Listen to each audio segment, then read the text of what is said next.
Hello, friends, and welcome back to Malicious Compliance Stories. Let's start our video with a story in which our OP, a warehouse manager, found themselves in a situation of extreme boredom after turning around a chaotic inventory system. But before we begin, best way to support our channel is to leave comments, like, and subscribe with the turned-on bell so you don't miss the new video every single day. Here we go. So if I finish all work in 4 hours, I should just sit at my desk? Okay. Backstory. I was the warehouse manager for a company that worked with human gut microbiomes. My duties included shipping and receiving orders, setting reorder points for everything the lab used, cleaning and restocking items, ordering, and a few other standard things. My boss was a new hire, and her office was in a state thousands of miles away that went on a 3-month vacation before starting, so I answered to the facility manager until she was to start. When I was brought on, the warehouse was a nightmare. The same items were being stocked in multiple locations throughout the warehouse for no logical reason, no first in, first out systems, and the inventory tracking software they used was a mess. Many items were discontinued or no longer even used. It took me about 2 to 3 weeks to lock down my area of operations, but once I got everything right, I noticed I didn't have much work to occupy those 8 long hours. Many days I would be done with everything by 10 o'clock. My start time was between 6 and 6:30, so I started asking higher-ups at my facility if I could help out other sections. They said, sure, we'd love your help. I started assisting customer service by sending pre-formatted messages to help free up the service team. I also helped the team that processed samples, literally human poop. Well, I'm about a month and a half on the job, and my new boss, Pam, finally starts. As soon as Pam starts, she decides I'm doing too much work in other departments and that I need to stay at my desk all day unless I'm performing warehouse-related duties, or a manager from another section gets written permission from her to allow me to leave my desk. She disseminates this information to the entire facility management through an email. Now, an important note, YouTube and other video streaming services were allowed to be used during the workday so long as you got your work done while watching. I think you know where this is going. Quick note, well, as you can tell from my post, I'm in the States. What you're just finding out is that I love rugby. Playing, watching, talking about it, just absolutely love it. Well, where I am, there's not a large rugby community, so I take any chance I can get to watch matches. Malicious compliance. After being told I was to no longer assist other departments, I brought up to Pam that I was bored out of my skull and wanted to help out where I could keep myself occupied and make the day go by. I was told, oh well, you were hired to work the warehouse, so work the warehouse. Okay. I would get in between 6 and 6:30 and knock out my work. By 10 o'clock, rugby was the only thing on my monitor, and I was kicked back in my chair, loving my paid rugby break. This went on for weeks, with higher-ups coming into my office and asking what I was doing. I would explain, and some would shrug and walk away, while others would ask about the match or rugby as a whole. I loved this even more because now not only was I getting paid to watch the sport I loved, but now I was getting paid to talk to people about the sport I love. I assumed with higher-ups seeing this, they would put an end to it, but nope, it just stayed that way. Even when Pam was told what I was doing, she said, good, he's where he needs to be. Well, after 2 to 3 months of this, YouTube ran out of new matches, so I quit and moved on to a better job. Edit. First, what was the fallout of my compliance? Company became further behind processing samples while I got paid to watch rugby and get paid. 2.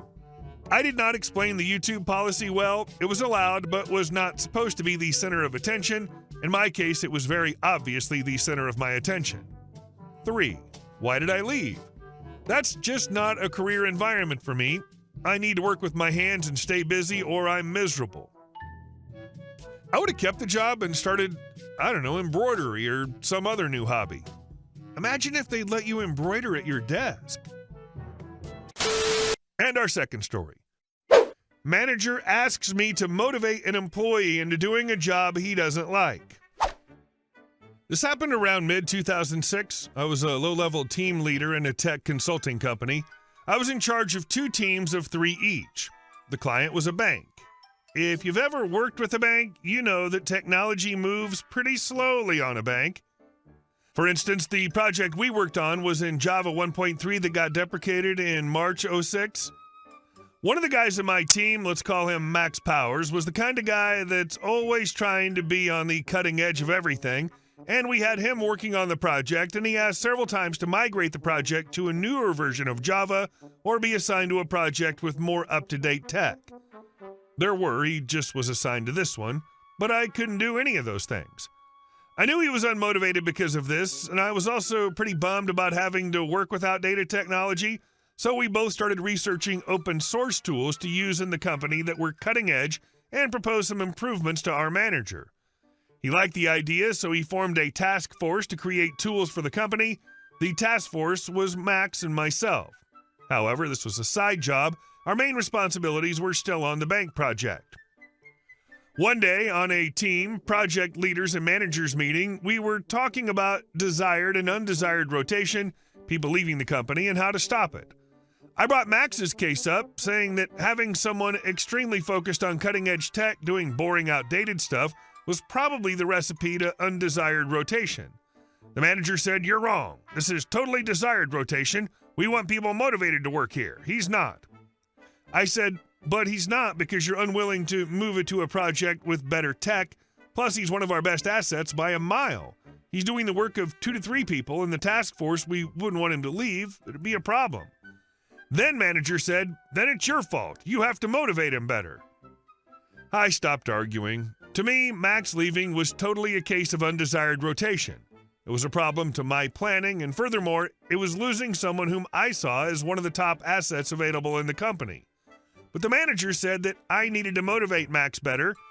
Cue malicious compliance. So I did. I motivated him to get the hell out of the company. He wasn't going to be allowed to work in cutting-edge projects there. He found a new and exciting job in no time. He's a millionaire now. He got called by Google to interview with them. He rejected the offer. He could have been retired by age 38, but he kept on working because he still loves what he does. We struggled to cover him. We had to hire 2 more devs, and the task force came to an end. I couldn't do it by myself, and the rest of the devs weren't as interested in it.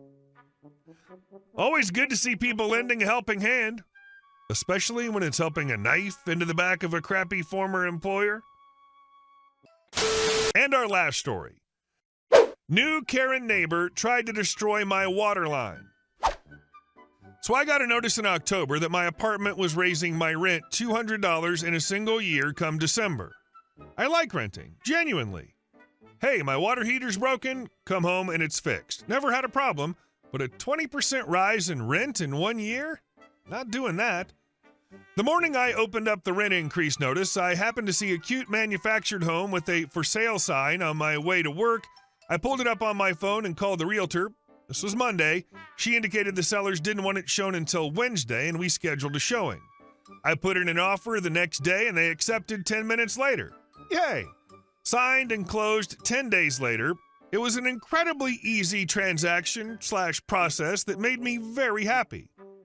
Well, on my move-in day in early November, the retiree neighbor on my left comes up to me while I'm helping the movers move my stuff, and the first words out of her mouth were, "Are you going to do anything about these leaves that keep blowing into my yard from yours?" Eventually, it came to a head when I told her, "I understand that you like to keep your lawn tidy. Can you at least try to understand that I've been working 60 and 70-hour weeks while moving, and I'm doing my very best?" The property management company that runs the park straight up told me I was in the clear and not in violation of anything. I've had no contact since with her when she realized I'm not going to capitulate to her. The most recent Friday, when we had frigid temperatures and high winds in the evening, I flush my toilet and I realize it isn't refilling. I test my taps, no water. It's already too dark, so I go to the store to get water for me and the cats. In the morning, once it's light out, I put on my coveralls and head out into the -3 degrees Fahrenheit and investigate. The water supply comes out of the ground outside of the trailer skirt, then goes through the skirt to the supply. The previous owners had built a well-insulated box around the water supply, but the access hatch was unlocked and cracked open. I call my father and tell him I need to borrow his heat gun. He offers to drive it over, but the weather's so bad with blowing snow, I told him even in his truck he'd get stuck, so I went trekking over there. I'm fuming the whole way. I could have sworn I latched that door when I was checking my winterizing list. I could have sworn. Eventually, after 15 minutes of using the heat gun, the water started flowing. I get back inside and get under my blankets to get warm after being in the Arctic conditions for nearly 2 hours at that point. I still can't get over it. I know I latched the door. So on a whim, I propped my laptop in the window and set it up to video record and went on with my day. I woke up Sunday morning to temperatures of -7 degrees Fahrenheit and go to fill up the cat's water bowl. No water. WTF. I put on my coveralls and head out. The access door was cracked open again. I get the heat gun out again and get the water going again. So I check my laptop, and not 2 hours after I started the laptop recording, the neighbor Karen comes waddling across her driveway and walks over to my trailer and leans over by the water and messes with the door before waddling back to her trailer. I get my coat on and walk over there with my laptop when she answers, "Oh, hi, my name. What brings you over today?"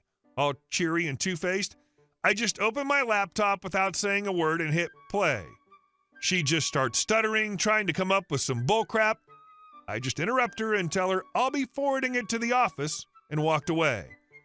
Monday, the office called me and told me they'll be addressing the issue and it'd be incredibly helpful if there was a police report.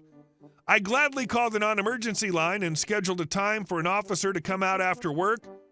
The cops were pulling up just as I was walking home. We came in and I detailed everything and showed them the video. They wanted a copy, so I gave it to them. They asked me to show them the water line, so we head out around there. They took some photos while we were out there. The whole time we were out there, Karen was looking out her kitchen window. They see she's home as well and offered to trespass her. I head back in, and they eventually come knock, telling me they spoke to her and trespassed her, gave me a copy of the police report number, and forwarded it to the office. While we were out there, a neighbor couple across the street were out and asked me if everything was okay. I said it was, that I had video proof that Karen had actually opened my water access to freeze my pipes. Their eyes went wide.